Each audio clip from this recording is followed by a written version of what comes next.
Hi friends, welcome back to my channel. तो song मैंने आपने भल अच्छा मोर आशा कि आप भलर थे मु भी भलर अच्छी। तो सांग मैंने आपण फास्ट ब्लॉग को स्वागत। मु मानस कुमार आपन तो मत जानी प्राय। तो यहाँ भी मोर फास्ट ब्लॉग नुहे, या पूर्वर मुझे ब्लॉग कर अपलोड करी। तो से आपण मानकर भल पाइबा तो मिली किंतु सपोर्ट मिली ना, तेणुक पुणी थे एक फास्ट ब्लॉग टी शूट करुँच। तो यही ब्लॉग रे मोर लाइफ एक लाइफ विषय कहि। ठीक अच्छे, चलतु देखी आई लाइफ विषय कहार कथाटी हूँ। तो सांग मैंने मु बाहर सारी आपण मानक ये आश्चर्य लगिपे।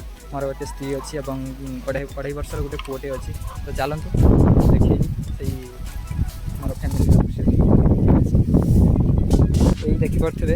ये हूँ मोर स्त्री पूजा। ठीक अच्छे, ये हूँ मोर से पुओ 2.5 वर्षर पुटे साईराम। तो सांग मैंने आमर यही फैमिली जदि छोट फैमिली जदि आपको भल लगी गोटे लाइक करेंगे एवं यापर आपण मान पाखक आमर यही फैमिली डेली ब्लॉग यूट्यूब रे देखा मिल। मो फैमिली ब्लॉग की आपण भल लगी ताहले निश्चित आप भल पाइबा देवे और सपोर्ट करेंगे। तो सपोर्ट करने आपण मानक आमर यही एमपी टीम ब्लॉग्स चैनल को सब्सक्राइब करेंगे। ठीक अच्छे, पुणी देखा एक नुआ ब्लॉग।